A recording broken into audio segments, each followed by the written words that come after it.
하나님 말씀 에스더 2장 12절부터 18절까지.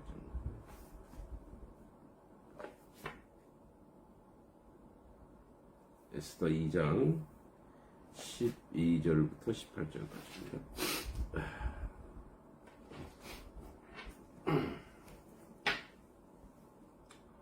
말씀 읽겠습니다. 처녀마다 차례대로 아하수에로 왕에게 나아가기 전에 여자에 대하여 정한 규례대로 12달 동안을 행하되 6달은 몰약 기름을 쓰고 6달은 향품과 여자에게 쓰는 다른 물품을 써서 몸을 정결하게 하는 기한을 마치며 처녀가 왕에게 나아갈 때에는 그가 구하는 것을 다 주어 후궁에서 왕궁으로 가지고 가게 하고 저녁이면 갔다가 아침에는 둘째 후궁으로 돌아와서 비빈을 주관하는 넷이 사스가스의 수하에 속하고 왕이 그를 기뻐하여 그의 이름을 부르지 아니하면 다시 왕에게 나아가지 못하더라. 모르드게의 삼촌 아비하일의 딸 곧 모르드게가 자기의 딸같이 양육하는 에스더가 차례대로 왕에게 나아갈 때에 궁녀를 주관하는 넷이 헤게가 정한 것 외에는 다른 것을 구하지 아니하였으나 모든 보는 자에게 사랑을 받더라. 아하수에로 왕의 제7년 10월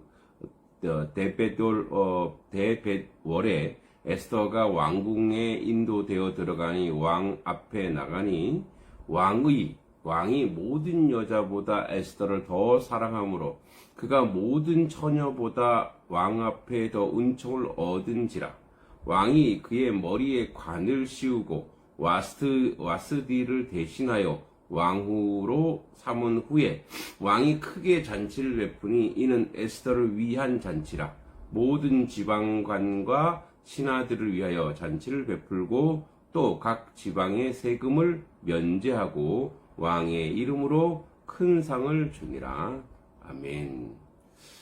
자, 이제 12절에 보면 6달은 몰약 기름을 쓰고, 이제 고대 중근동 사회에서 몰약은 우수한 세정력과 독특한 향기 때문에 매우 귀한 물품으로 인정됐습니다. 특히 미라를 만들기 위한 방부제로 사용되곤 했습니다.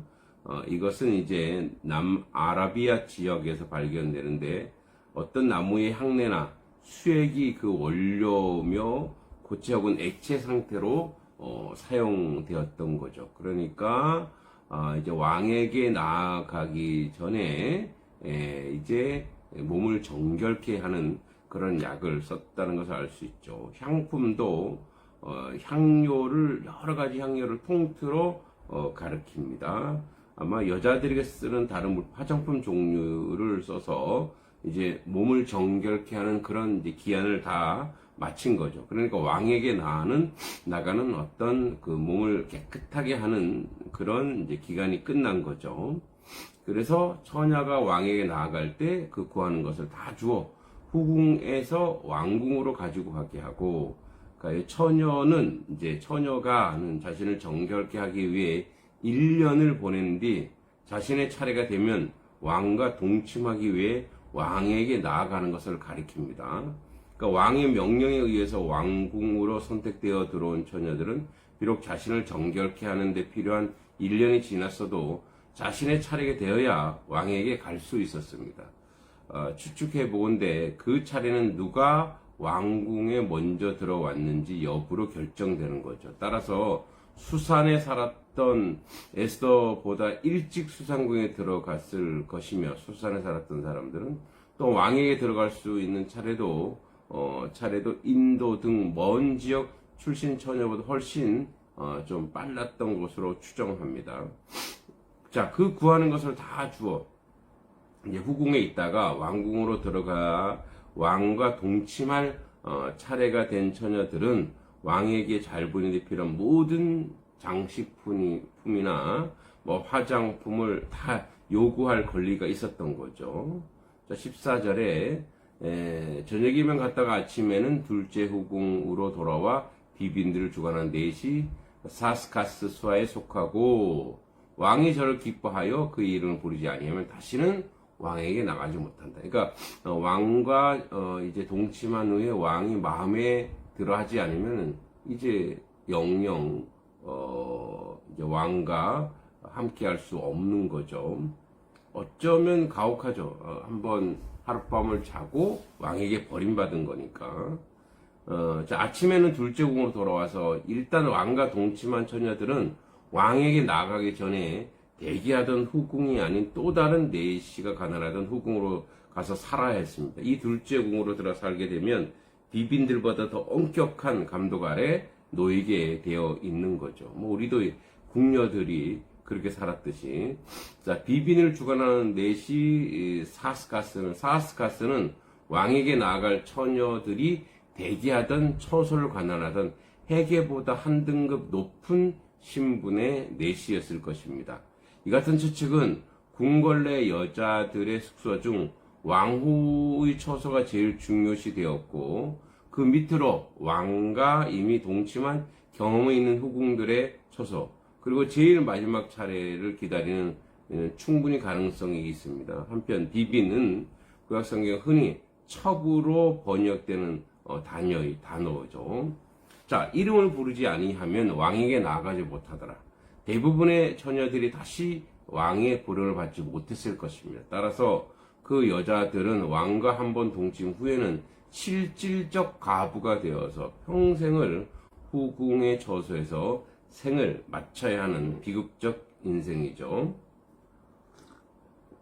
15절에 모르드게의 삼촌 아비하일의 딸 모르드게가 자기의 딸같이 양육한 에스더. 그러니까 에스더를 출신 성분을 아비하일의 딸이라고 얘기했습니다. 아비하일은 아버지는 강하다라는 뜻을 갖는 히브리식 이름인데, 정한 것 외에 다른 것을 구하지 아니하였으나 이렇게 되어 있는데, 에스더 이외의 다른 처녀들은 왕에게 보다 잘 보이려는 목적으로 향품이나 의복 등 규정 이상으로 요구했었음을 암시합니다. 그러나 에스더는 해계가 마련해 준 것만을 사용했고, 이는 에스더의 침착하고 검소한 일명과 해계에 대한 그녀의 신뢰를 엿보이게 하는 거죠. 그러니까 자기를 더 치장하지 않고 소박하게 있는 그대로 보여줬다는 거죠.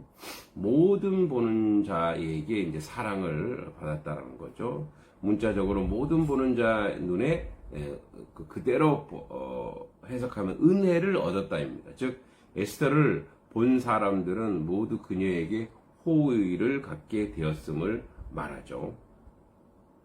16절에 아하수에로 왕의 7년 10월 곧 데벳월 에스더가 이끌려 왕궁에 들어가 왕의 앞에 나아간다. 자, 여기서 왕의 7년 BC 479년이며 와스디가 왕후의 자리에서 추출된 지 4년이 경과한 해입니다.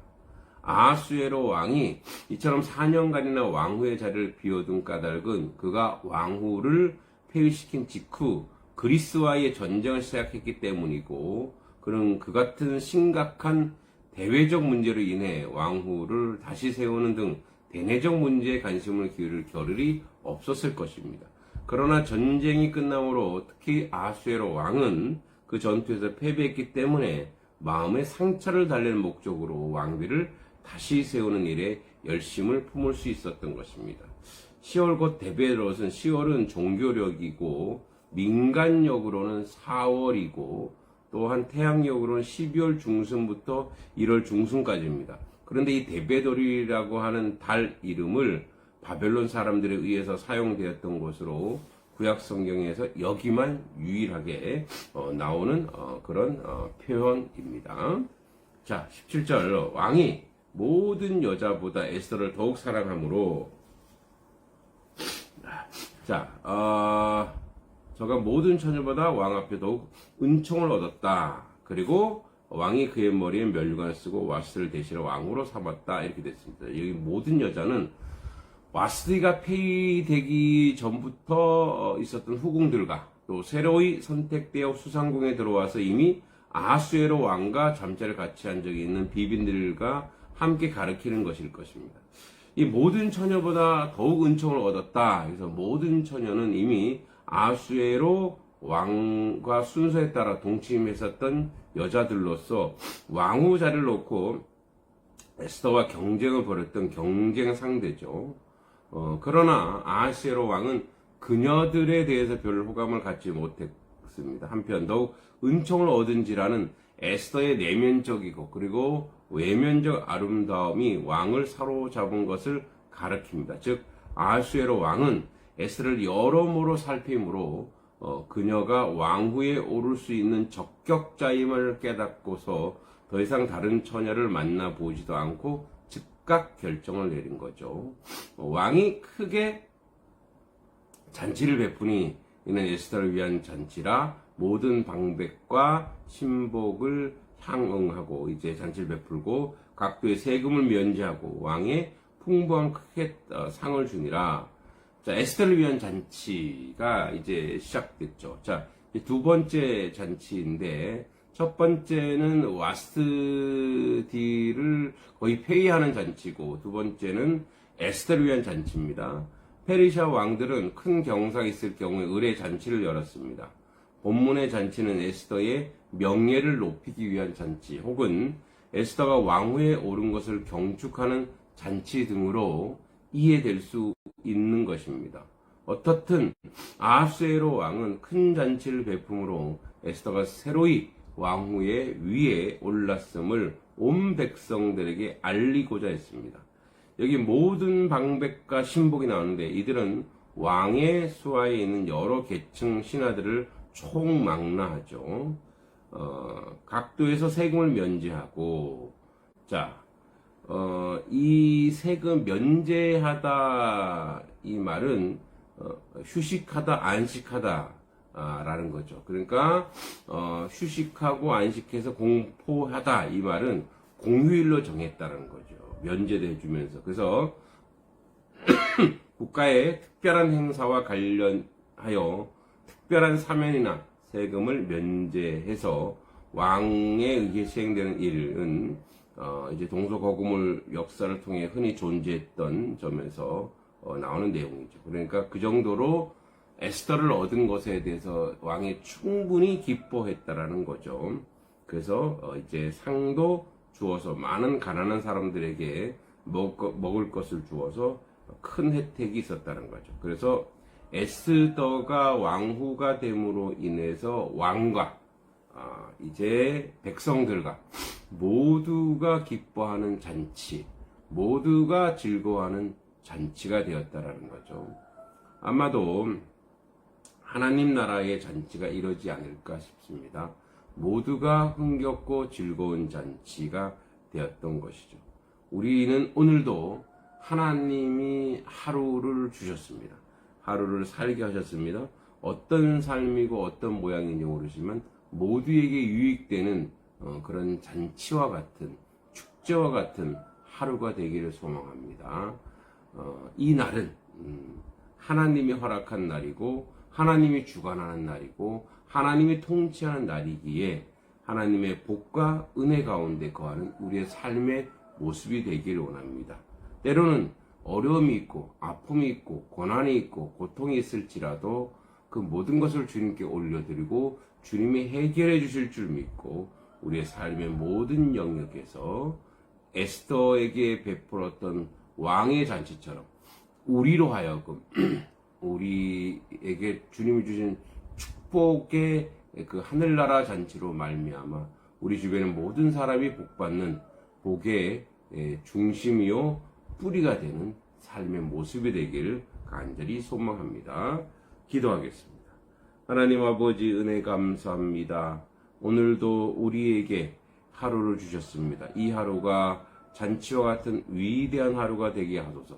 에스더가 아버지 선출됨으로 말미암아 아버지 아하수에로 왕이 기뻐하고 백성들이 기뻐하고 아버지 가난하고 고통받는 사람에게 아버지 잔치의 축복이 된 것처럼 오늘도 우리에게 주신 이 하루가 놀라운 잔치 자리가 되어서 많은 사람들에게 복과 기쁨을 주는 크고 놀라운 잔치가 되도록 함께 하시고 복 내려 주시옵소서. 주님이 우리 가운데 함께 하시고 은혜 내려주실 줄 믿고 예수님의 이름으로 간절히 기도하옵나이다. 아멘.